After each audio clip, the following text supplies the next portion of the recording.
For the people who are new, my name is Charles Small. I'm the director of YISA, which is the Yale Initiative for the Interdisciplinary Study of Anti-Semitism. And just very briefly, this is the first seminar in our seminar series, and I think all of you have been passed out or issued with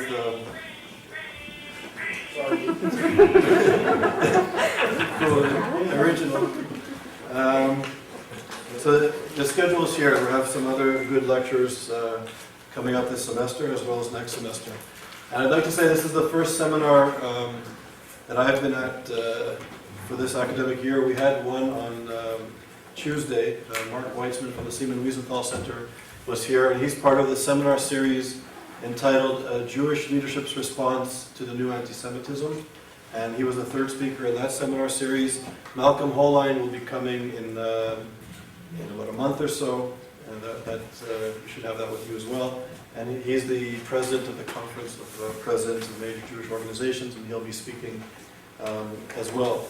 On Tuesday, YISA supported and co-sponsored an event in Washington, D.C., dealing with the problem of incitement to genocide. And it was a conference that took place at the same time that Ahmadinejad was speaking at the United Nations.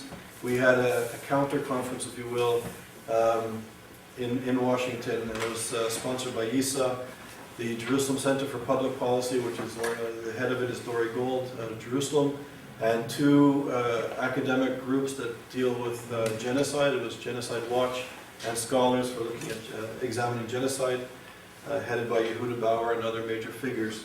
And at the event, Erwin Kotler from Canada spoke, the former Minister of Justice and Attorney General of Canada. Richard Holbrooke spoke, who's a former Clinton cabinet minister, and he was the U.S. ambassador to the United Nations. He spoke, as well as Dory Gold and others, and including survivors from Rwanda and from Darfur. So it was a very important event, and I urge you, for those of you who are interested in anti-Semitism, issues of incitement to genocide, I think issues of basic security and values of democracy, I urge you to read critically the text of Ahmadinejad and to really see where he's coming from. And I really think that the U.S. media, or at least the mainstream media, really misunderstood, or they don't speak the language of Ahmadinejad. And I just want to be brief because we have a seminar here, but I think this is of the utmost importance.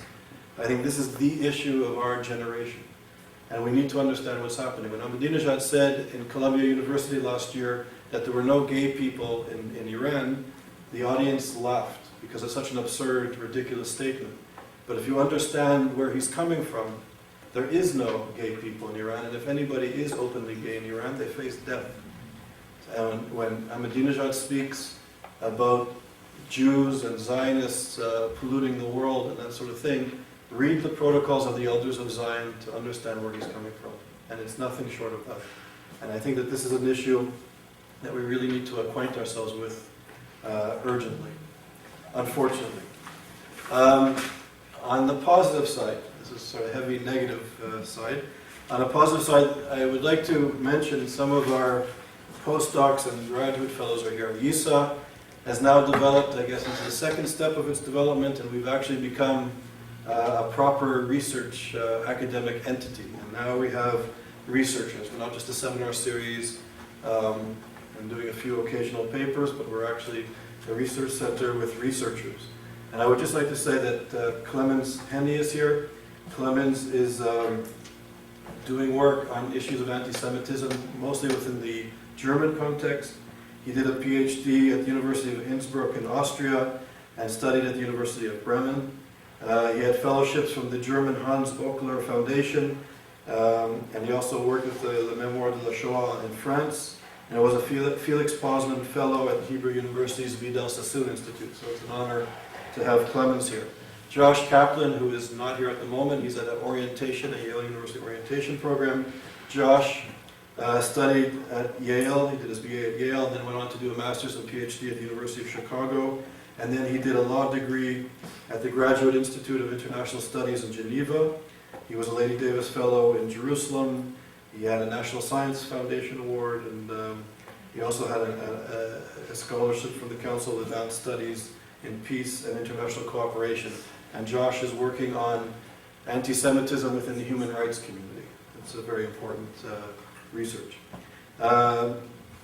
We have Anat Ploker here. Anat did a BA and MA at the University of Tel Aviv in history. She went on to do, she's sitting here, she went on to do a PhD in history at Stanford University, and she specializes in modern Eastern European and Jewish history. And she just joined us as well. We have Dr. Annette Sidel Arpasi, who is also originally from Germany. She went on to do a master's at Leeds University and a PhD in Jewish studies at Leeds. She works on issues of Holocaust memory and migration and notions of otherness. And she worked in the Department of German, Russian, and Slovakian Studies at the University of Leeds. So she's here. She's also in the orientation program and also a dynamic scholar. And we have Idit Shalev. Idit did a BA in psychology and special education at Tel Aviv University. She then did a master's of counseling in psychology at Tel Aviv University. And then she went on to do a PhD in which she got distinction in research of emotions at Haifa University. And then she went on to do another PhD in clinical psychology at Haifa University. And she's worked at the University of Maryland and the University of Florida. We also have Ben Herzog, who's here. Ben is a graduate fellow, and he also did a BA at Tel Aviv University and a master's at Tel Aviv. Sorry, he did a BA in political science and then went on to do a master's of sociology at Tel Aviv University. He then went on to do a master's at Yale in sociology, and he's currently finishing off his PhD here at Yale. And his work is on notions of citizenship, and he's comparing Canadian, Israeli, and U.S. notions of citizenship and otherness, and how the relations between being a citizen and not being a citizen. So he's doing interesting work, and it's a pleasure to have him as well. And any day we're going to have another person join us. Cosima Call will be here shortly, depending on her immigration status and obtaining a visa. She's from Romania and did a BEd in sociology and Jewish studies, as well as a master's degree. And she's doing a PhD in history at the University of Babs Boloia, at the University in Romania. She's looking at anti-Semitism in the Romanian collective imagination in the 20th century. So she's doing cutting-edge research and comes highly recommended, and she should be joining us soon. In about a month, we have the honor also of Dr. Bassam Tibi, who spoke here in the seminar series. Bassam Tibi is now at Cornell and will be coming here for a calendar year as a senior visiting fellow. And he does fascinating and important work on Islamic studies, and he's very sort of doing critical analysis of radical Islamicism and how it perverts Islam. And he works and has been working on for decades trying to create notions of integration and cosmopolitanism and creating Muslim models of citizenship which Muslims and Europeans can sort of live and integrate with. So he does very important work, and he'll be joining us soon. So we're actually becoming a vibrant space. So those are happy announcements. So now for today's seminar, it's really an honor and a privilege to have Professor Richard Landis here today. Professor Landis will be speaking. The title of his talk is called The Naked Emperor and the First Blood Libel of the 21st Century, the Durah Affair and the Dysfunctions of the Mainstream Media. Professor Landis is from the Department of History at Boston University.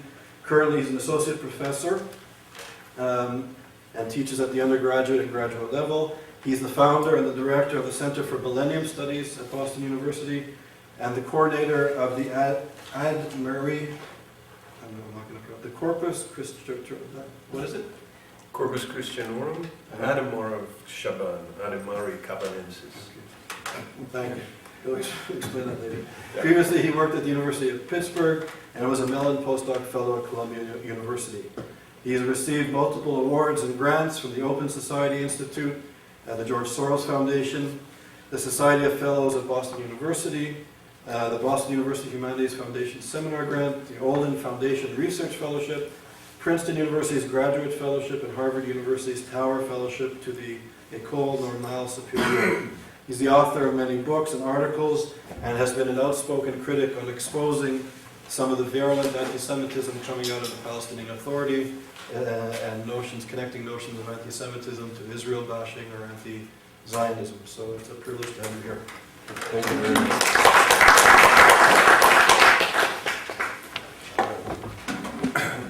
Before I start, let me ask you a question. How many people know this? 15 heures, tout vient de basculer près de l'implantation de Netzarim dans la bande de Gaza. Les Palestiniens ont tiré à balles réelles, les Israéliens ripostent, ambulanciers, journalistes et simples passants sont pris entre deux feux. Ici, Jamal et son fils Mohamed sont la cible de tirs venus de la position israélienne. Mohamed a 12 ans, son père tente de le protéger. Il fait des signes, mais une nouvelle rafale. Mohamed est mort et son père gravement blessé. Un policier palestinien et un conducteur d'ambulance ont également perdu la vie au cours de cette bataille. Okay, how many people have seen that footage? Maybe not France 2's version, but some version of it. Okay, now I can, if you'd like, present you the evidence for why I and others think that this is staged. But that would take about 20 minutes, and what I'm really interested in doing is talking about how this image was subsequently used to launch a wave of virulent, not just anti-Zionism, but anti-Semitism in both the Arab and the European/progressive world. That's really, I think, what would interest you at YISA, but on the other hand, if there are people who want to look at the evidence for why this is staged, I can certainly run you through that. So how many people would like to see the initial presentation on why I think this is staged? All right, so I'll do it quickly. Basically, and you'll excuse me for framing it in this way, but I've been working on this for 5 years, and I got to say that there's very little doubt left in my mind that this was staged. So I'm not going to sort of pretend that, you know, people. I'll tell you what people say, but I'm going to frame it. Essentially, I see this as the Emperor's New Clothes story, and here's the dramatis personae. This is Talal Abu Rahman. He's a Palestinian cameraman, a stringer for both CNN and France 2. He's been working with Charles Andelin since the first Intifada, when Charles Andelin innovated, when the Israelis closed down certain areas in the territories to journalists. Andelin came up with a brilliant idea of giving cameras to Palestinians to go get footage so that the press could sit at the American Colony Hotel and sip drinks while their stringers went and got them footage, and then they would put it together for news broadcasts that evening. Talal was one of these, and I subsequently discovered what that meant. I mean, I knew, but I didn't really. Oh, I'm sorry. All right, and then so Talal is, in my read, the tailor in the Emperor's New Clothes story. He's the one who spins the tale. And the tale is essentially one where if you accept it, then you are wise and you are understanding and discerning, and if you don't accept it, then there's something wrong with you. Now, the key player in this is Charles Andelin, who was his boss at France 2. Charles Andelin is probably the longest standing, continuously practicing Middle East correspondent in Israel. Most of them cycle through in a matter of years. Charles has been at the desk of France 2, which is France's major news service. I mean, Agence France Presse is the news service, but the major station for news is France 2, and he's been the French, the correspondent, Middle East correspondent, for over 20 years now. He has an enormous amount of influence both in France and in Europe, as well as in Israel. He's made lots of friends, and lots of people defend him because he is their friend. Okay, so the courtiers in this case, you have Talal who spins it, you have the chamberlain who checks it out and comes out and says, it's real.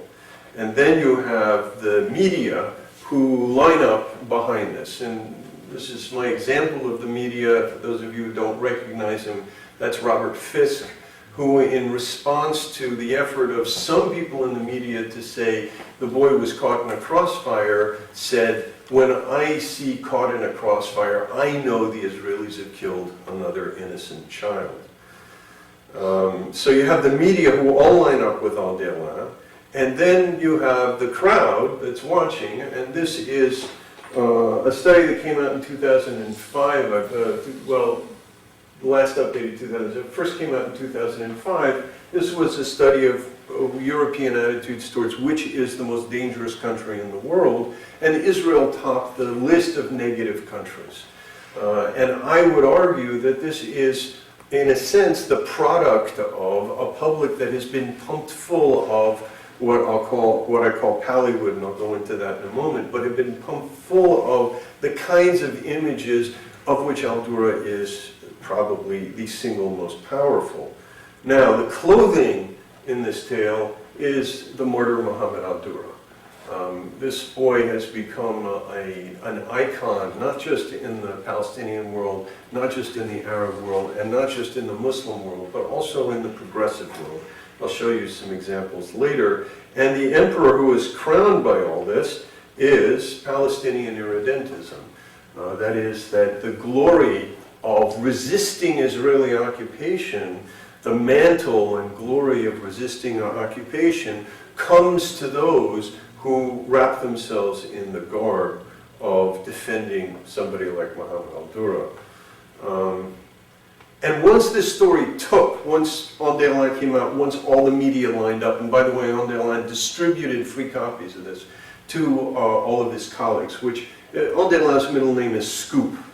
And, you know, a writer, a journalist who has a scoop like this does not share it. But the reason that he shared it is a little like those of you who remember the now, once again, relevant movie Wall Street, where Gecko plans and executes a run on the market. And that's what Al-Dawla was doing. He distributed this so that other people would show it as well, and then the collective agreement that this happened, the way that Al-Dawla said it happened, in a sense created a kind of inevitability to the story. So, what's the narrative? The first part of the narrative comes from Al-Dawla when he says the boy is the target of fire coming from the Israeli positions. He's echoing what Talal is telling him. Talal is sending him this footage and saying, this is what happened. The Israelis fired for 45 minutes at the boy. After about 25 minutes, they shot him in the stomach, and he lay bleeding for another 20 minutes. So let's listen to a little of what Talal has to say. This first thing is the claim that the Israelis not only fired for 45 minutes, but as he says, bullets like rain. The bullet was like rain. Bullets, I never saw shooting in my life like this. Okay, and that's to the BBC. He also claimed under oath 2 days later that he had taken about 27 minutes of the boy under fire, of the actual incident, because he's hidden behind a car, he's sheltered, the boy is opposite him, the boy and the father are opposite him, he's there with his camera, and he claimed, I took about 27 minutes of this 45 minutes of shooting. He further claimed that the boy and the father were pinned down. The story was they were going to buy a car, and there wasn't a car, and when they came back through Netzayim Junction, they were wandering through, and all of a sudden the firing started, and they rushed to take cover behind the barrel. So he claimed that the boy and the father, once they took cover behind the barrel, they were pinned and they couldn't get out. That the Israelis targeted the two despite their pleas. That the boy, once shot, bled for 20 minutes because the Israelis shot up any ambulance that tried to come and save him. They kept shooting in him. Believe me, they kept shooting in him. The boy was bleeding more than 15 to 20 minutes. When he lay down on his father's lap and look, he was bleeding from his stomach. The ambulance cannot come or enter to save him. Maybe after 20 minutes from the boy lay down in his father's lap. Okay?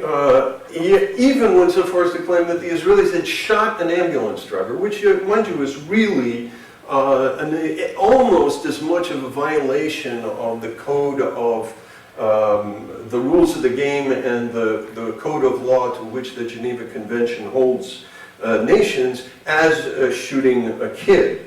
So they shot an ambulance driver. The father was wounded multiple times. The claim from the hospital was that he was shot 9 times. The son was shot 3 times and in fact died of a bullet wound to the stomach.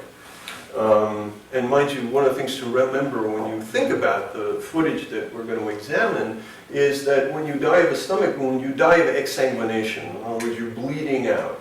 And it's not a small puncture because the picture of the boy in the hospital literally has his guts spilling out. So, and the ambulance evacuator gave testimony that he had to scoop the guts from the ground and shove them into the boy's stomach before evacuating him.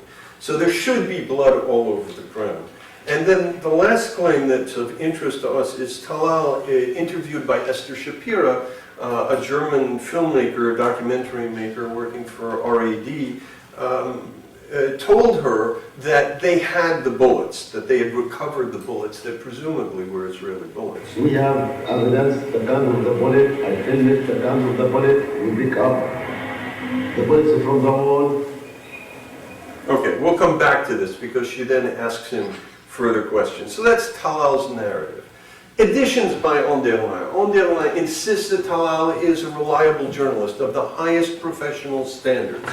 He also says that there were scenes that he cut from the footage that Talal gave us. So mind you, until we've actually seen Talal's footage, we're under the impression that he has filmed 27 minutes of this agonizing situation, including presumably, the blood spilling out on the ground and stuff, that in this 27 minutes, Anderlin only showed a small amount, and that the stuff that he cut is, in Anderlin's words, too unbearable to show. And mind you, I think this played an absolutely critical role in having the Israeli army not willing to pursue this matter, because they were afraid that if they insisted on seeing what was going on, France 2 would publish the whole thing, and it would be a nightmare where all of this stuff that caused so much, you'll see in a moment, so much damage, would be rerun with even more horrifying footage. So this claim that he cut the death agony that was too great for the public to bear is an important claim.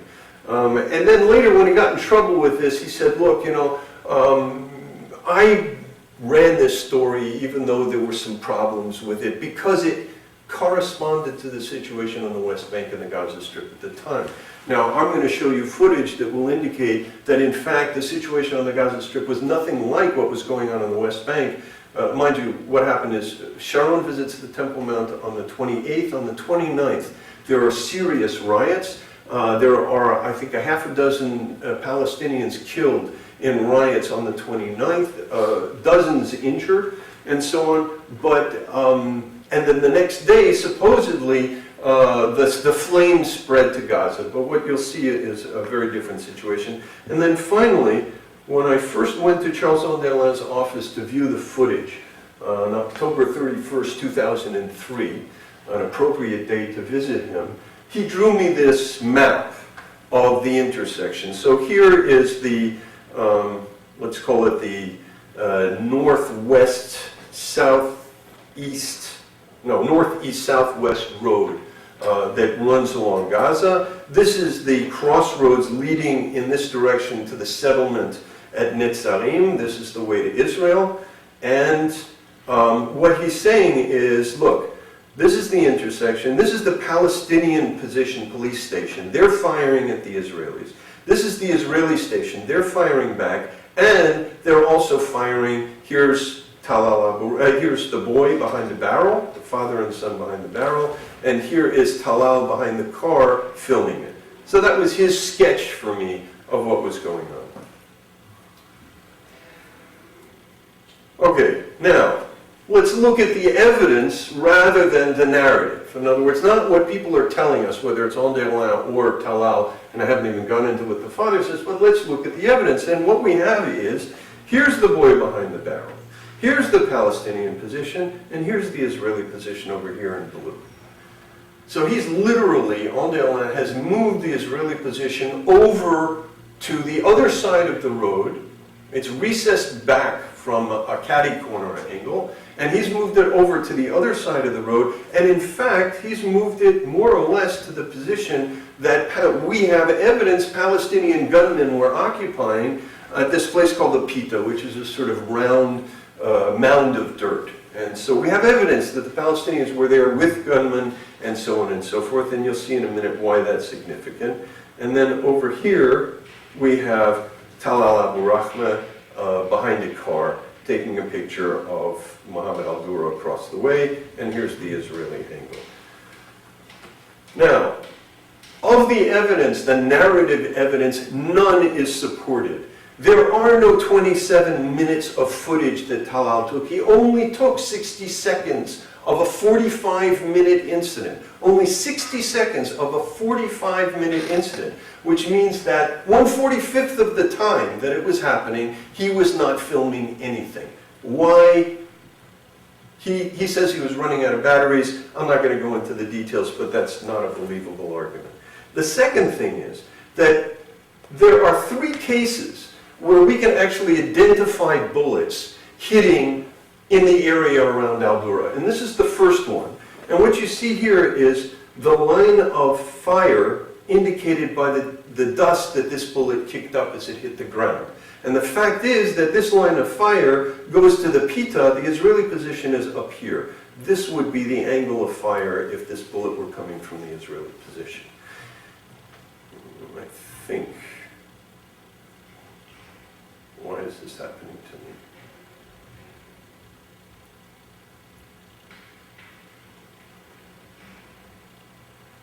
All right.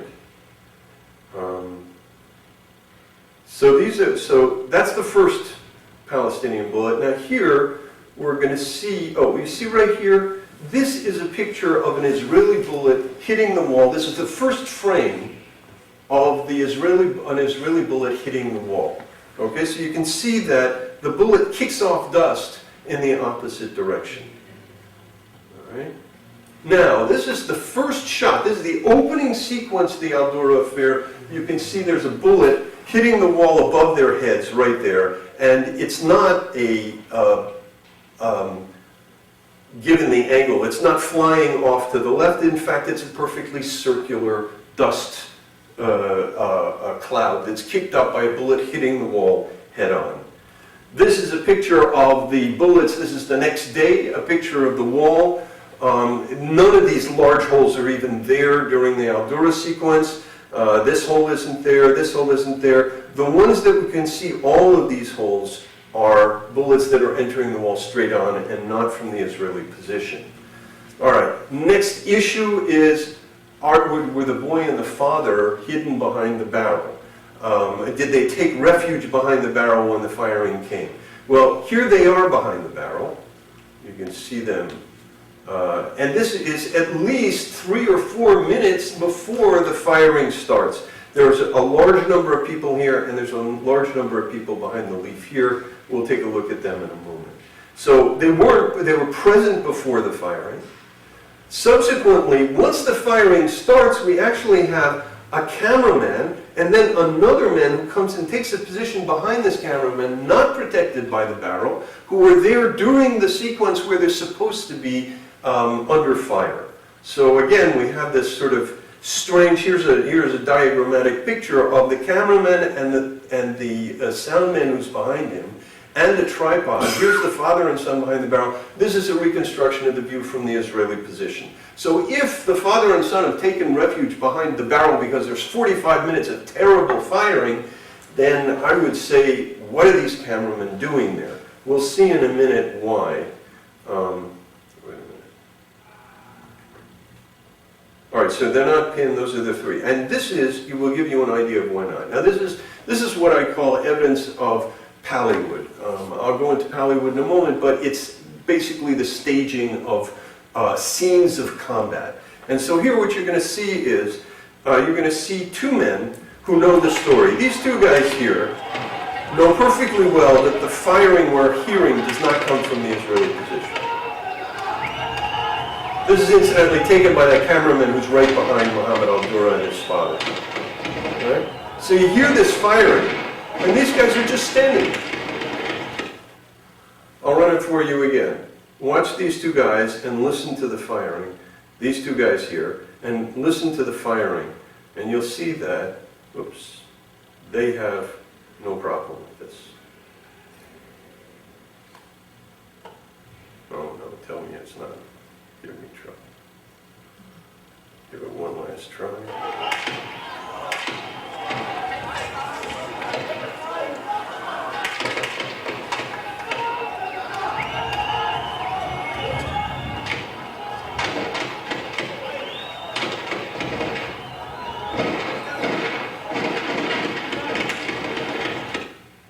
Okay, so the father and son are not pinned. There's no evidence of blood. Here is Jamal in the last scene, or the last scene that Ondelin shows. Talal has already, his son is already supposedly dead. He himself has supposedly been badly injured. He's wearing a Dolphins t-shirt. There's not a trace of blood anywhere on him.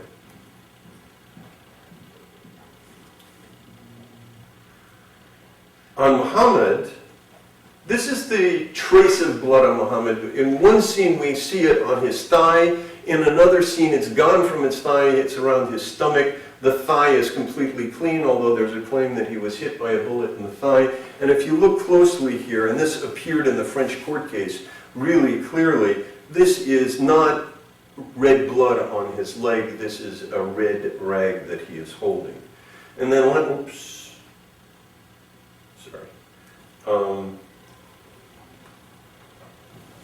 And then last but not least, this is a picture taken of the barrel the next day. Okay, so for one thing, there's no reason why that blood should be red. I think this is the red rag that the boy was holding. There is no reason why this blood should be red. It's already 24 hours after it's been spilled. It should be brown.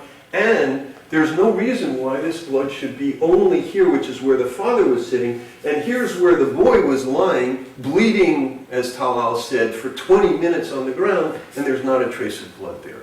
So this is, for me, a major piece of evidence that this blood was put in the next day to cover for the bizarreness of it all. And then this is, I think, this is the scene that Charles Ondelin cut. This is the scene that Charles Ondelin claimed was the death throes of the boy, which were so terrible that he couldn't show it. Now here, there are a number of inconsistencies here. If you remember in the previous scene, Muhammad was facing us. He was full front, showing his Dolphins t-shirt with no sign of blood. In this scene, he's now moved, so that he's facing away from the child. And actually, for me, this is one of the dead giveaways that this is staged, is the father never reaches for his son. Even the fact that the son is behind him instead of in front of him closer to the barrel is problematic. The fact is, once the boy is hit, the father never reaches for the son at all. He, in fact, turns away. So here he is turned away, and here the boy is also in a strange position. The boy is supposed to be dying of a stomach wound. Now, normally, if somebody hit in the stomach is in a fetal position clutching his stomach. Instead, he's stretched out, and his hand that should be clutching his stomach and was in the opening scene is now over his eyes and covering his eyes. And what you're going to see is that he's going to slowly lift up his elbow and look out, in fact, look at the camera, or in my interpretation, look at the camera, and then slowly bring his elbow back down, and you'll see his feet behind him actually rise up and counterbalance. These are deliberate actions. They are miles away from what a death throw would look like, and Charles Ondelin has already declared this boy dead 2 scenes earlier. Sorry. So this is the scene that he cut. There goes the elbow up. Now it slowly goes down and the feet rise behind. And I think Ondelin cut this not because it was unbearable to the audience, because it was unbearable to his narrative. Now, here's an example of how this boy just handed off a Molotov cocktail, I think.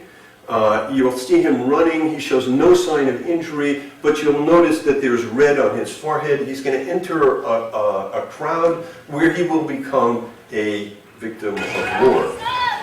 So there's the red on his forehead. Now he's in the crowd.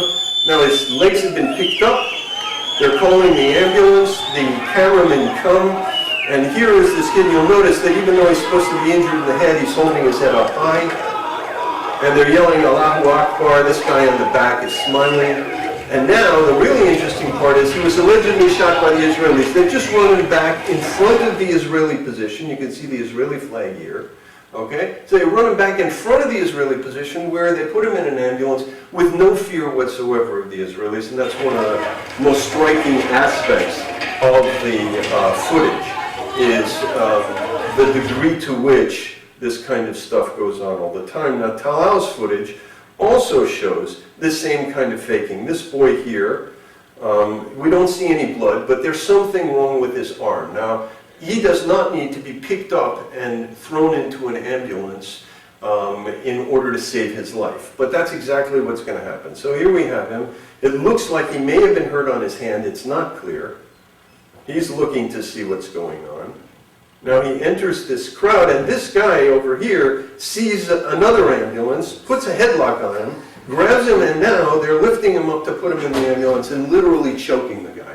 Now anybody who, one of the signs of Hollywood is the evacuations are unbelievably rough. If these people were really injured, if they were seriously injured, they'd be killed by these kinds of evacuations. Nobody uses stretchers. It's all grab the person, run them past the cameras, and throw them into the ambulance.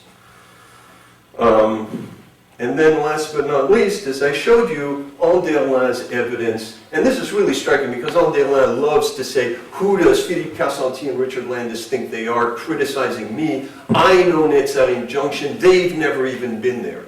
All right, so if he, and he said, I went back shortly after this incident to verify. So if he went back shortly after this incident to verify and can draw me that map, either he's really lost. I mean, he's we got problems with maybe attention deficit disorder or something, or he's openly lying to me. And I gather that he drew this map for a number of people, not just for me. Okay, so we got Aldelin's evidence, other evidence. There's no evidence of an ambulance driver who shot. There's no evidence of an ambulance that shot up. That would be hard to supply. The father's wounds, it turns out, the ones that he has in the hospital on his right hand and on his thigh, were from a hatchet attack by Hamas in 1993, which was treated in an Israeli hospital. And we now have the doctor who treated him. And so just they put the wounds over the site of earlier scars. And then my favorite, there's no autopsy on the son, of course, and this is my favorite. We have Talal. If you remember, he said, we have the bullets, we know what kind of bullets, we know, and I filmed the bullets. And then Esther Shapira says, well, what kind were they? What was it? What would you say? How long was it? I don't know. You interviewed one from the general, you could tell me. Okay, so he says, you interviewed one from the general, meaning the general who was supposed to do the investigation. Meantime, she already interviewed the general, and the general said, we didn't do an investigation, we don't have any bullets, we don't do an investigation when we know who did it. And she said, well, who did it? He says, the Israelis. Okay, so she tells him, but wait a minute, the general doesn't have the bullets. France 2 collected. Now, he's France 2. He is the head man from France 2 at Gaza at that time. France 2 collected, which is an absurd claim. And he realizes it's an absurd claim, and this is what he does. So you're doing a better investigation? No, we have some secrets, for ourselves. We cannot give anything, just everything. Okay, that's our tailor. Okay, there's extensive evidence for staging. The boy still alive, picking up his elbow at the end. The father never touches the son or tries to protect him once he's hit. Here's the father. Mind you, this is scene 5. This is the last scene I showed. And again, he's supposed to be badly wounded, but there is absolutely no sign of wound. Now here's an even more interesting aspect. This is while the boy is still alive. You're going to hear people around Aldelin, around Talal Abu Rahmeh, shouting, the boy is dead in Arabic, as if he were already shot. I mean, this is sort of, they're part of the crowd that's supposed to yell this, but they're jumping the gun. Metawala.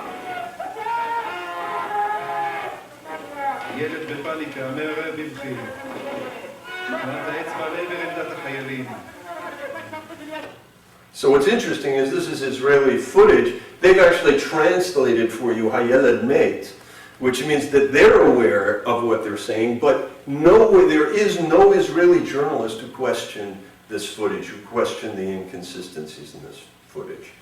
And then the last point is this footage. I mean, Talal is there for 45 minutes, allegedly taking 27 minutes, only gets 60 seconds. And in fact, even that 60 seconds is broken down into 6 different takes of about 10 seconds each. Here's the first where the boy is hit. He's holding his stomach. You saw it earlier with the red rag on his knee. Now, the boy has changed positions. This is the scene where, actually, the previous scene is where Anderlin said he's dead. Here you see him fully face forward, but not reaching for the boy. And now you see him facing away from the boy, so he's certainly capable of moving. And the boy, again, has changed his position. And here you can see him, his face looking out and his elbow up. So, no blood, no bullets, no scenes of ambulance evacuation. You have to understand, for the Palestinian cameramen there, a scene of an ambulance evacuation, that's their bread and butter. That's what they're waiting for. That's why they're staging them, because that's what they want to send out. So to have this kid shot at for 45 minutes, there were a dozen cameramen there at Netzarim Junction that day. To have this kid shot at for 40 minutes, bleeding for 20, an ambulance shot up, another ambulance coming and evacuating the son and father, and nobody gets it on tape, is literally, I would say, the dog who didn't bark. None of the dozen other cameramen took shots at the events, and the father's wounds come from the hospital. Okay, I'll be willing to take questions on this if you would like later, but what I'd really like to do now is to go into how this footage impacted the scene. Hold on, I'm going to have to do this way.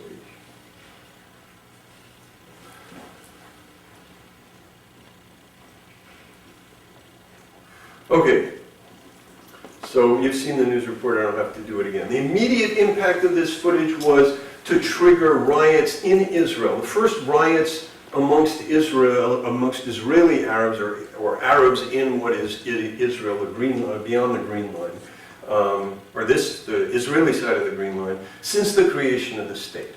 I mean, there were riots earlier, obviously, during the British Mandate and during the Turkish rule, but since Israel there have been no riots by Israeli Arabs, and there were ferocious riots in which I believe 7 Arabs were actually killed by Israeli policemen. They happened in many Arab places: Natseret, Yafo, Al-Fahim, Farkana, Tiberias, really a lot of places. This was really shocking. Everybody, in a sense, couldn't believe it. And as Graham Usher, a British journalist, put it, the uprising wipes out the Green Line. And I think that's important to understand, because that's exactly how I believe the Palestinians viewed the onset of the Second Intifada, that this was going to sweep Israel away, that just as the Lebanese had managed to chase Israel out, they were going to manage to chase Israel out of their territory. It led to rioting on the Palestinian side. One of the first things to go was Joseph's tomb, which was burned the next day. This was the only holy site that the Israelis had left in Palestinian control during the Oslo process, and as soon as this picture appeared, it went. We have snipers and stones. I'll grant you that this picture is from about 6 months later, but this child was literally targeted by a sniper. It also led to attacks on Jews in Europe. For instance, a friend of mine is Belgian. He said that the day after the attacks, so we're talking about Rosh Hashanah, second day of Rosh Hashanah, his rabbi is going to shul and is attacked by Muslim kids, throwing stones at him over this incident he didn't even know had happened. And it led to a dramatic diplomatic turnaround. Up until this point, Yasser Arafat was blamed for the failure of Camp David, given what both Dennis Ross and Bill Clinton had said and Barack had said. Israel was given a good deal of credit for making concessions to the Palestinians, and Arafat was under a cloud for having, in fact, turned down Camp David. With this is October 4th.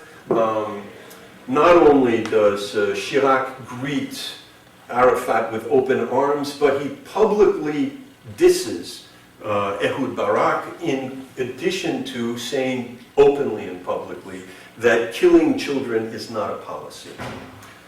So this second picture is just my joke. It's not actually anything specifically related to the incident, but like Charles Delin says, it corresponds to the situation. This is what Chirac was saying to Barak. So the diplomatic turnaround, it led to a tremendous media feeding frenzy, and not just in the Arab world. For Al Jazeera, it was huge. I'll come back to that in a moment. But also in the West, this became, there were story after story, people going to Gaza, interviewing the mother, interviewing the father, telling the sob story, and nobody asking a critical question. The Israeli reaction was problematic.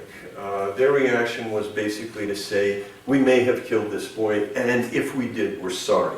Which is a little like, well, let me put it this way. It was immediately taken by everybody to be evidence the Israelis had done it. And I'll come back to that if you want later. And essentially, the Oslo process, after this, the Oslo process collapsed. And I think one of the key elements of that collapse is if you talk to Israelis who were involved in dialogues with Palestinians during the Oslo process. I was there when Oslo started on a sabbatical, and I was involved in some of those dialogues. Was not very sanguine about them going anywhere.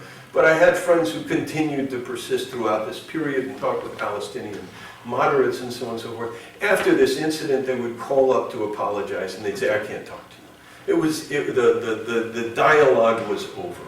Any Palestinian who was still talking to an Israeli after this incident was considered a traitor. Now, the long-term impact on the Palestinians, I think, was devastating. The Palestinian culture has suffered enormously. They've suffered enormously for a long time, and you can date the sort of downturn, the current downturn, to Arafat's arrival in 1993, but I would say even more to this. The first thing the Palestinians did, and it took them 2 or 3 days, was to doctor the footage. Actually, let me just show you one thing here. I have some pictures of the rioting in Nazareth. This is the rioting that was caused by Durah. You see that? Okay, that fellow there, who's actually firing rubber bullets at rioters set off by the image of Durah. This is what the Palestinian Authority did with that, just to make sure. In the eyes of millions, he is seeking protection in the arms of his father.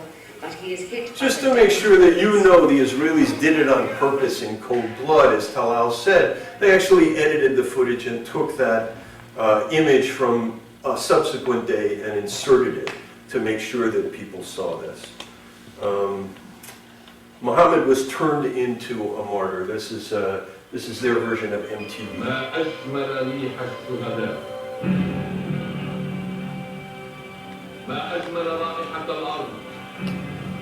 يرويها سلال دماء يتدفق من جسد الأرض ما أجمل رائحة الأرض.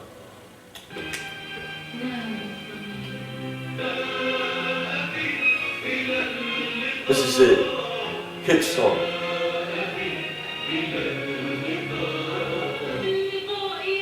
This is one of the most popular singers in Palestine. Okay, and so he is shown on Palestinian TV repeatedly, either saying "follow me" to other kids, or being used to show how terrible the Israelis are. And one Israeli analyst of the scene, Eran Lehrman, actually coined the term Muhammad al-Durah per hour, MDPH.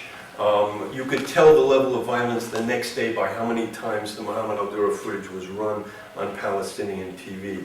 Now, 12 days after this, there was the famous lynching of the 2 reservists who ended up in Ramallah, were taken in custody to the police station, and then when the Palestinians found out about this, the inhabitants of the town, they went in, beat these people to death, literally tore their bodies apart, and dragged the parts through the street. This is the famous picture of the guy who was part of the people who killed him, pummeled him to death, showing his bloody hands in the window to an adoring crowd. I'll come back to that image in a sec, but the important thing to understand is that while they were doing this, they were yelling revenge for the blood of Muhammad al-Durah. And a pro-Palestinian journalist named Mark Seeger, a photographer who was there at the time, said, he wrote an article called I'll Have Nightmares for the Rest of My Life. I've been in touch with him since he got over it. He's still pro-Palestinian. But he said, I've never seen hate like this. I've been all over the world. I've seen terrible situations. Never saw such savage hatred as I did in the Palestinian, in the response. Another thing that happens is, I was in Israel back in 94, 95 when the suicide bombings first started. They were all Hamas. They were part of a Hamas, shall we say, a Hamas culture that was apocalyptic. That's a topic we can bring up again if you want questions and answers. But by and large, they did not have the support of the Palestinian public. There were few of them. Each time they happened, they were viewed badly by 75% of Palestinians, which is actually pathetically low number of people to object to something as vicious as suicide bombing. But after the Al-Durah incident, we have a wave that goes on for 2 or 3 years. Here's where the wall starts to be built. Jenin was 2002. We have an escalation of suicide bombing and up to 80% approval in the Palestinian territories. And I think that basically the attitude was, if they kill our kids, why shouldn't we kill their kids? And essentially this led to the brutalizing of Palestinian culture. Here's a scene of celebrating. This happens to be the Merkaz Harav celebration. But there was every time a suicide bomb went off, Palestinians were in the street celebrating this wondrous attack on the Zionist enemy. It went further. You actually had what I call a Schadenfreude exhibit. Palestinians could go to a recreation of the Sbarro pizza bombing in which they could see paper-mache parts of bodies dripping with blood hanging from the wall so that they could sort of savor the moment of impact. When this became public, it was shut down. And teaching children, this is a graduation ceremony. Okay? The same footage of the guy holding his hands, which the Palestinians beat up people like Mark Seeger and so on to avoid them taking. They smashed his camera, they confiscated the footage. They didn't want the world to see it. Nonetheless, they're not ashamed of it within their own culture. In fact, they think it's admirable behavior which they should teach to their youngest children.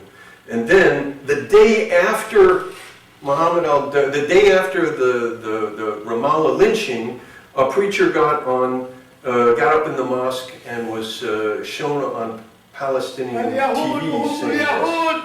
سواء كانوا عملا أو نقود فاليهود هم اليهود ولن يكون فيهم معتذر ولا داعية للسلام فكلهم كاذبون هؤلاء هم الذين يجب أن يذبحوا ويجب أن يقتلوا. Okay, I call that genocidal media. All right, the long-term impact on Muslims, I think, was really very powerful. I think that this is an image that traveled through the entire Muslim world. It made it to places that were not Arab but Muslim, like Pakistan, where, among other things, we have Daniel Pearl's execution using this footage. Here's Daniel Pearl, and here's Muhammad al-Durah, and here's Daniel Pearl. It was used by Bin Laden in a recruiting video. يا فدا ناظريك كل زعيم حظه في الوغى أداة ونسل يا فدا ناظريك كل جبار راح من ألف فرسخ يتوعد يا صبيا مات في أيدي اليهود لا تنادينا فإن. Okay, that incidentally came out before 9/11, so it came out literally months after the Al-Durah incident, and it's a sort of key element in a call to global jihad, which he sent out. Jews kidnap a non-Jewish boy during the Feast of Passover.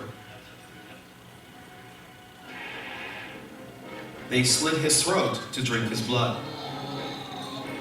Okay, so here's the blood libel that's been actually folded into the story of the Protocols of the Elders of Zion, and it turns out to be a sort of movie series, a little like Roots or something, enormously popular, run at Ramadan. There was one done in Syria, there was one done in Egypt. The blood libel flourishes in the wake of this incident. What I would argue, in fact, is that Muhammad al-Durah was sort of a wake-up call to the Muslim world. If you read anything before 2000 about Islam as a religion, one of the things that the scholar describing it will discuss is the essential passivity and fatalism of Muslims, inshallah. It's God's will, whatever happens, that's what God wants it to be. And modernization experts who were talking about why isn't the Arab world using all this petrodollars to modernize, runs across this attitude of fatalism. After 2000, inshallah gives way to Allahu Akbar. I think that al-Durah is not the only thing, but I think al-Durah played a key role in sort of waking people up to this paranoid call on the part of people like bin Laden and others that the West is out to destroy Islam, and Israel, the little Satan, is doing the work of America, the great Satan. So Arab Street takes root in Europe. This is an interesting phenomenon. There are some rowdy demonstrations by Muslim immigrants in Europe before, but after 2000, after these, and as a result of these, you have a wide range of public demonstrations that are really violent, in which Jewish groups get beat up. In 2003, the anti-war demonstrations in Paris, I was there at the time, a Palestinian group passed a Hashomeh HaTzair youth group. They beat them with metal pipes. There were photographers who took pictures of this, and French media refused to show them, and the demonstrators, the progressive demonstrators, refused to intervene and stop the Palestinians from beating up on the Israelis. I'm not going to show you footage of the attacks, but I do want to show you a picture of the new assertiveness. This would be unthinkable in the 1990s, and yet here we are, 2005, in response to the Danish cartoon scandal. This is a demonstration outside the Danish embassy in London.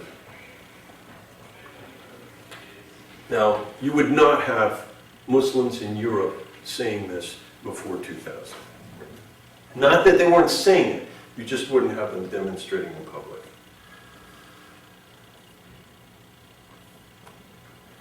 Okay. The Western world. Really, throughout the world, this image led to demonstrations immediately. You have them all over the Muslim world, you have them in South Africa, Jordan, Iraq, Lebanon, Brussels, Indonesia, London, France, another France, Italy, Netherlands, New York, Madrid, Miami, and Paris, and I'll come back to this image in a moment. Okay? You have it hitting the media. You have cartoons, and I'm just going to give you one example. This is the Hartford Current. Okay? The barrel is gone.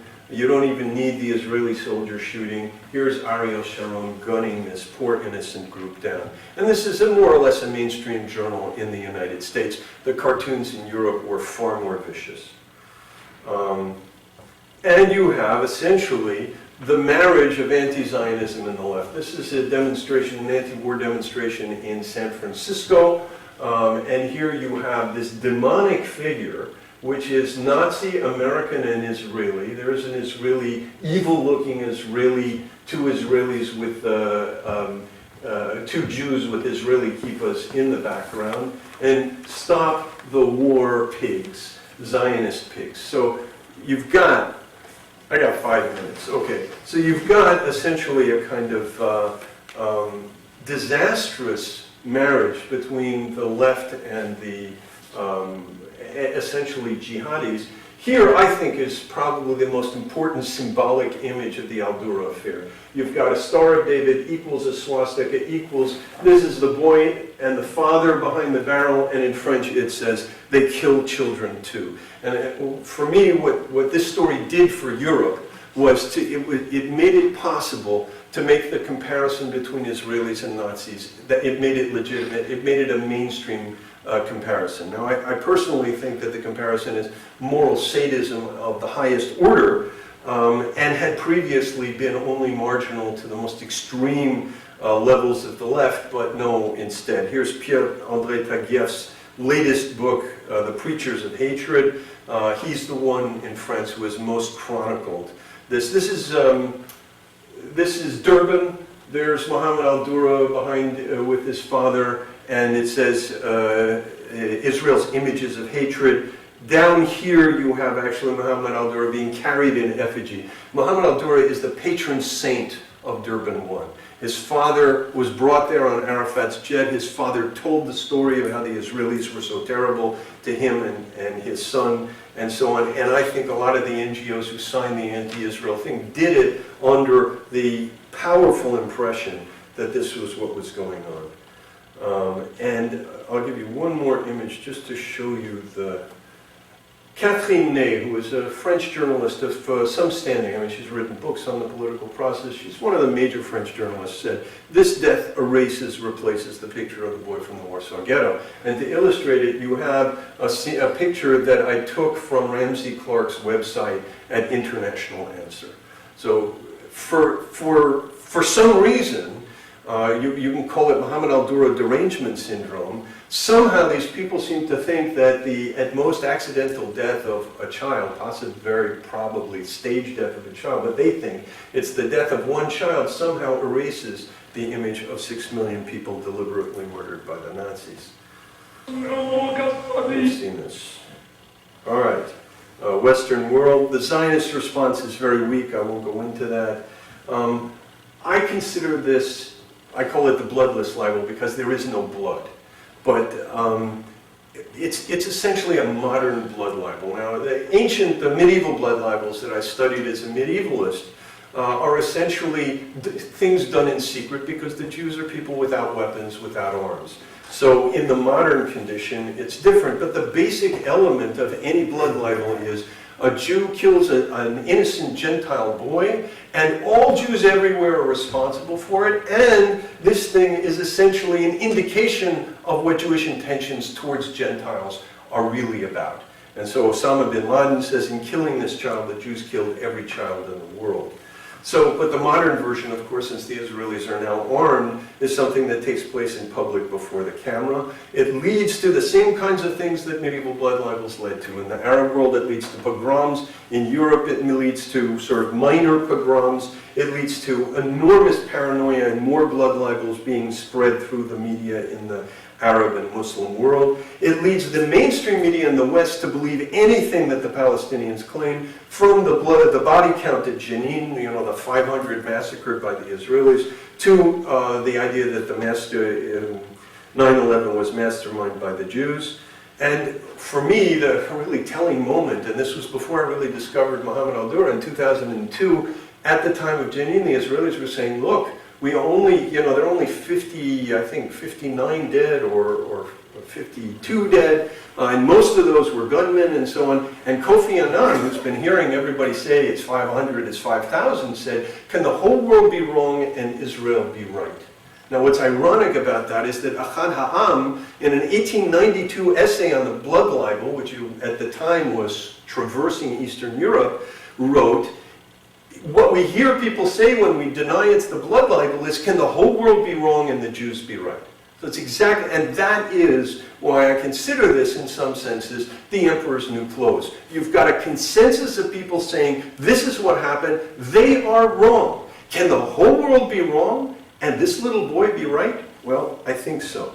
And here is my illustration of, I call it a bloodless libel, and the Palestinians have to supply the blood.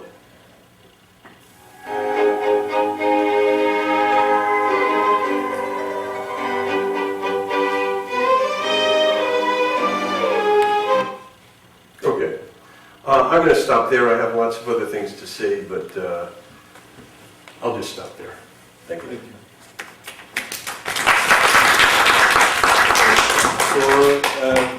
Any questions?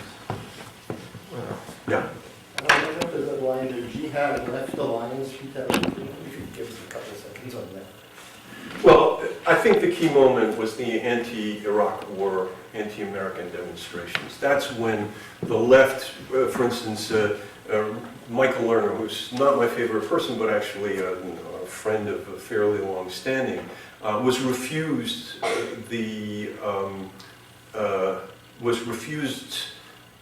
being allowed to speak at the demonstration in San Francisco because he was too Zionist. And yet, at the same demonstrations, they had jihadis yelling Allahu Akbar from the stage, including in Washington, D.C. So, and Nick Cohen, for those of you who are interested, you have to read a book by Nick Cohen called What's Left. But he went to those demonstrations in 2003, was appalled by what he saw. It wasn't an anti-war demonstration, it was an anti-American demonstration. It was actually a war demonstration.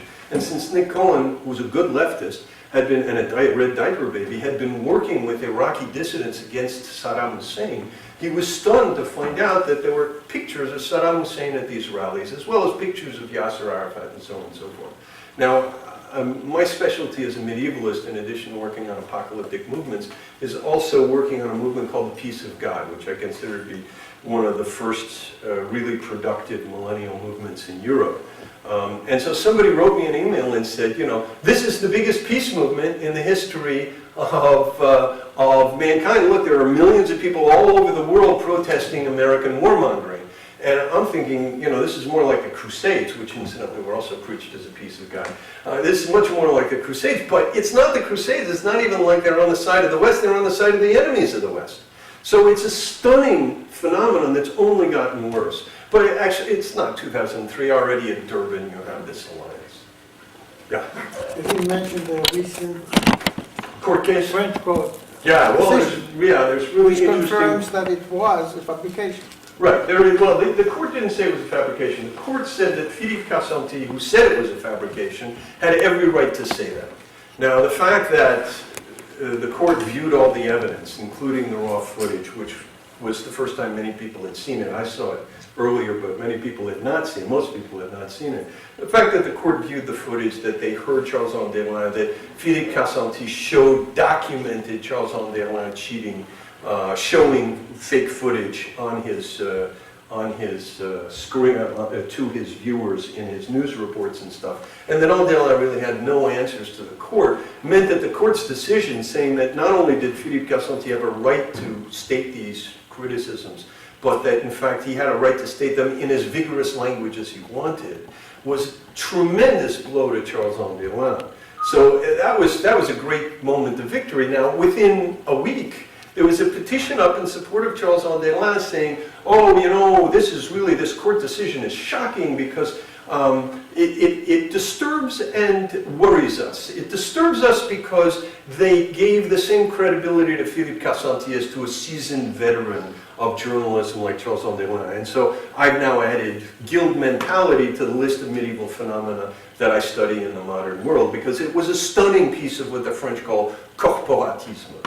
The idea that Charles-Henri Desliens, because he's a journalist, should be more trusted than a citizen, and who is the citizen to criticize a journalist like this? And then the second thing is that it's really disturbing because it's going to be chilling on the freedom of the press. And what do they mean by that? It means that when individual citizens have the right to criticize journalists, journalists are not going to be free to say whatever they want. So it was a stunning piece, and there was a woman who did a great job. She knew a lot of these people. She called them up and said, you know, have you seen the evidence? No. So why did you sign? Charles is a friend. And it was really sort of, you know, one guy said, one guy, not just any guy, he was a major journalist for the Washington Post, who said, look, Charles, you know, if Charles told me it was the virgin birth, I'd believe him. He's a good journalist. You know, so it's like journalists can't err.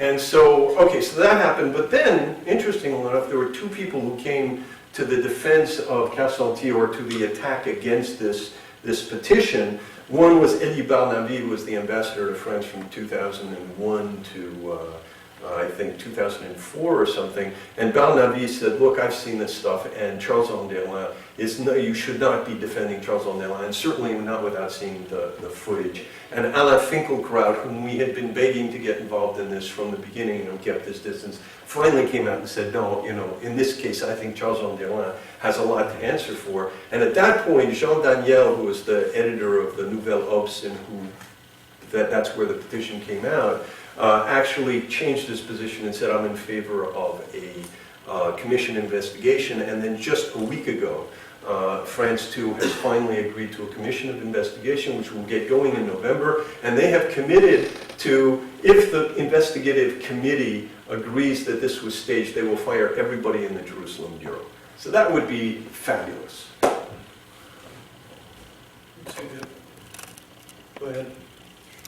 I was just going to ask, do you see any trend, any reason that would change this complete commitment of the mainstream media to a certain narrative and its embrace by so many people?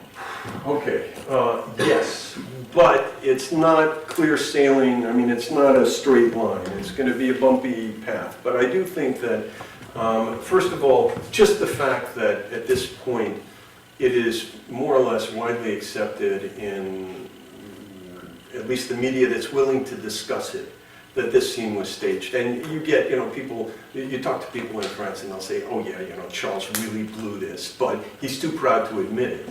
And so, and then I say, so why aren't you criticizing? Well, he's a friend, he's about to retire, it would be me. It's sort of like you catch the A student cheating on an exam and he's done so well up until now, let's not. The fact that he's been cheating all along doesn't occur to you. But I think that we are now, let me put it this way. The rest of my presentation was going to argue that the dysfunctions of the mainstream media, the reason why they misread this so badly and the reason why they refused to reconsider or even cover the trial and the reconsideration, actually has a devastating effect on the West, because essentially what the French did, and the French showed this image almost as much as the Arabs did on their TVs, day after day, week after week. What they were doing was waving the flag of global jihad in front of their Muslim population. They thought that they were turning them against Israel, and they thought, they're not going to be against us. Look, we're on their side. They're against Israel. And they misread it systematically. They thought that the Intifada was a nationalist uprising against Israel, when in fact it was a jihad. And they were the targets as much. So here they are thinking, first of all, bathing in what I call the moral schadenfreude of being able to say, look at the Israelis, they're behaving like Nazis. And at the same time, running this red flag of violent intifada in front of their own Muslim population. 8 years into this, I think we have a much more sober Europe. I mean, if you talk to Melanie Phillips, who's coming here, I see, in a couple of months, Melanie Phillips will tell you that what we medievalists call the commoners in England are furious and terrified at the threat that jihadi Islam represents. But the elites, the media elites, the academic elites, the political elites, even the security elites, are refusing to acknowledge this. Now, that, for a historian, we look at that situation and we say, at some point this is going to break.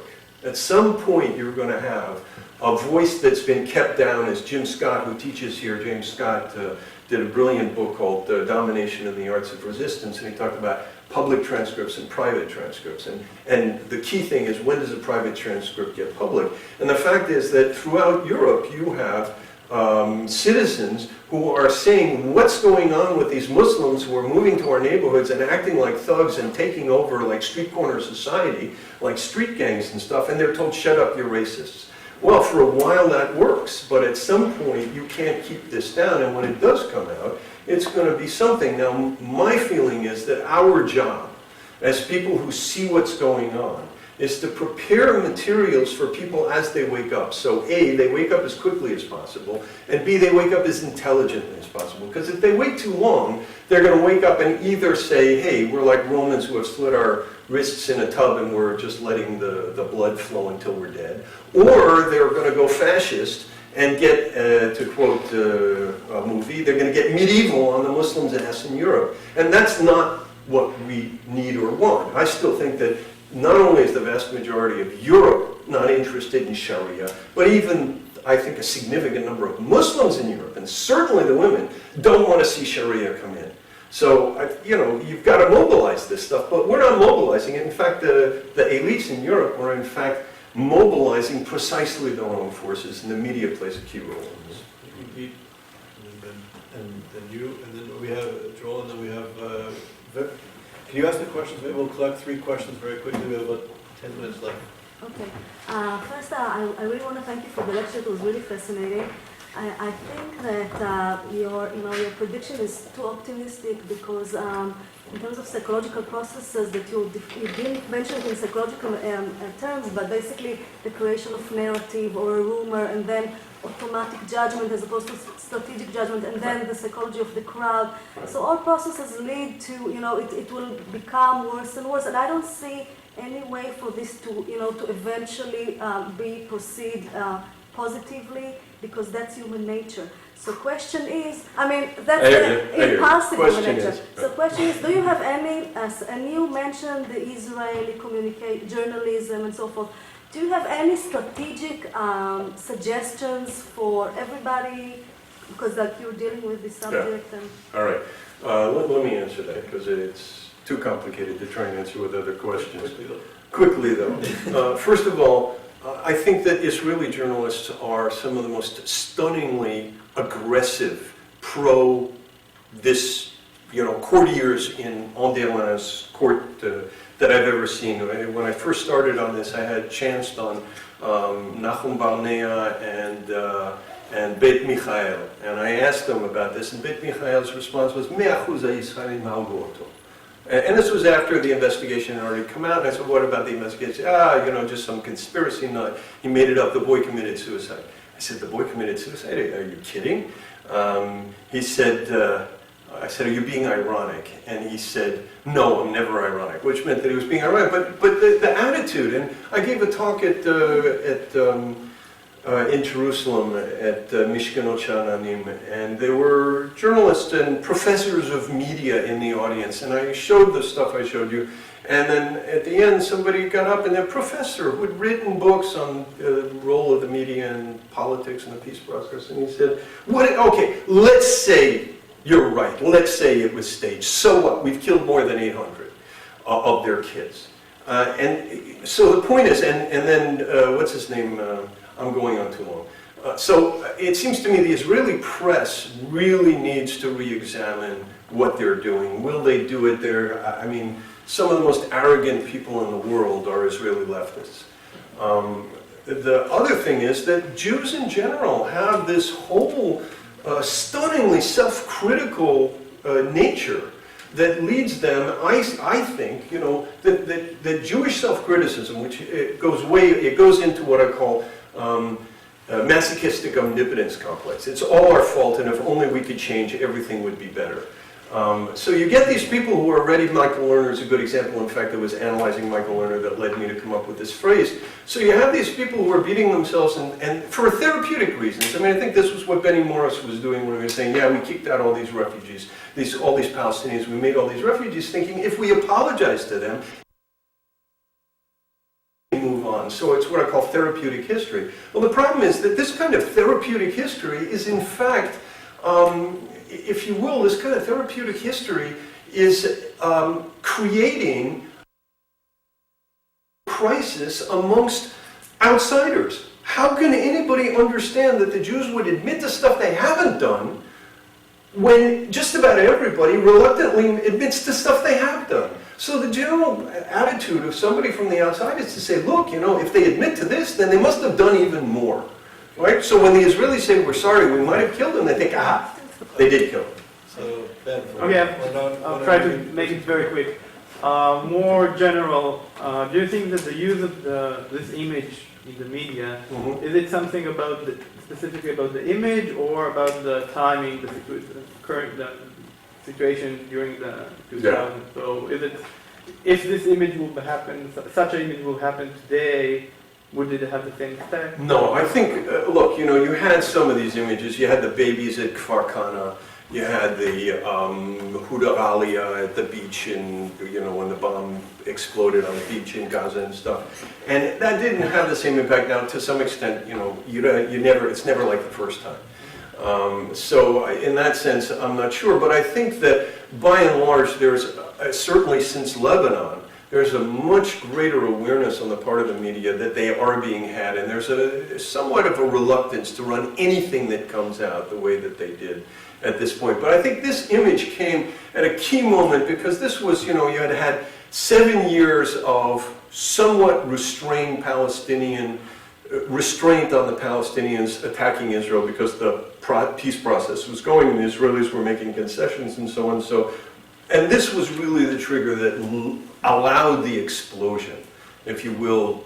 I won't go into a medieval analogy. Last very quickly, Joel. Professor, in America, there two images come to my mind, sadly enough, in the front page of the New York Times, right, which are just as problematic, and there is a pattern, right, there is a pattern, if you allow me to tie it, to the Durah. Right. The first picture that comes to mind, and perhaps people will remember, is a bloodied young man running in front of a policeman with his stick raised. Right. Underneath is a Palestinian being beaten by an Israeli. Until some poor woman screams to her friends that, my God, that's my nephew who I sent to Israel to learn. And in fact, the kid was just being beaten up by a gang of Arabs, and the cop was running after them. Right. Second, a picture of a tank, right, with and two kids, little babies, throwing rocks at this tank. What a terrible thing on the front page of the New York Times. Until you look at it with your eyes, as was done, and you discover that the gun is in the rear, and the tracks are in the rear, and in fact, as is common when a tank moves that way and it is not attacking anyone, it was going home, it was away from all of this. These kids came out in the street and were throwing rocks. The point of that is, they were also taken by stringers for the Associated Press, as well as this. There were Arab stringers, as well as the stringer for the CNN, who I personally heard talking on the television, saying in the middle of the night, we have our position here, and they have their position there. And I said to myself, I didn't realize CNN actually was in the middle of a war, that they had a position. She got fired because it was just too far. What is the pattern, sir? Arabs, Associated Press, stringers. Okay. Someone has to screen it. But that's the New York Times, not F2. This is what I call Pallywood, and the basic theme of Pallywood is frame the story as the Palestinian David and the Israeli Goliath. So you see a picture of an Israeli soldier brandishing a baton and a bloody kid underneath him. It's got to be a Palestinian, because who would beat up this kid other than the Israelis? This is incidentally, and that was literally the day before the image of Durah. So I actually have a post at my blog on this, which I call Black Hearts and Red Spades.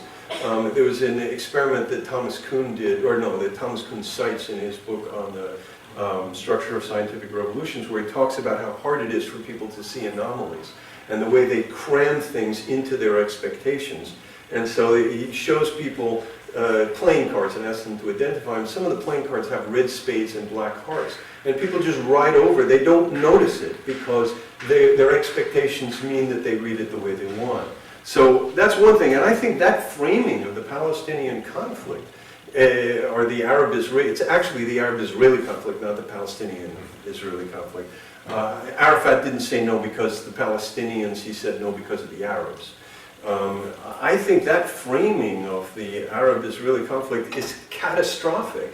And let me put it this way. I think it's perfectly legitimate to say some people can look at this. Robert Fisk is an intelligent guy. He looks at it and he sees it in this way, and he finds plenty of evidence. It's not that you couldn't find a decent argument for this, just like you can't find a decent argument and data points to argue that the solar system, that the planets revolve around the Earth and the sun revolves around the Earth. It's an argument. You can make it. It's not a good argument, but it's an argument. It's understandable. Why virtually everybody in the media court lines up with this argument is another question. And there, I think, First of all, let me cite Pierre-André Taguieff, whose book cover I showed you. He has a great line, when all the fish are swimming in the same direction, it's because they're dead.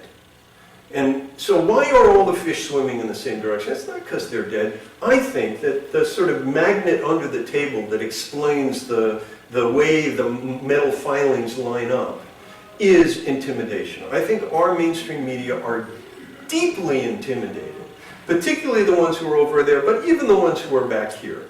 And that intimidation, they can't admit that intimidation to their public because it would destroy their credibility, and they can't admit that intimidation to themselves because it would mean they'd have to say they're cowards. So what do? They become advocates. And that way they say, I'm not being intimidated into covering the story this way, I want to cover the story this way. And so you end up with this advocacy of a Palestinian David and an Israeli Goliath, and it is catastrophic to our understanding. And let me just add, because I know this is my last comment, let me add that this is something that afflicts not just the media, it afflicts academia.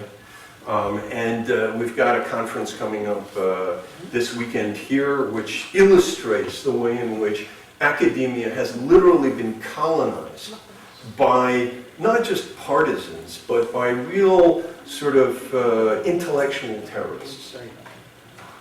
On that note, thank you very much, Professor Rockford.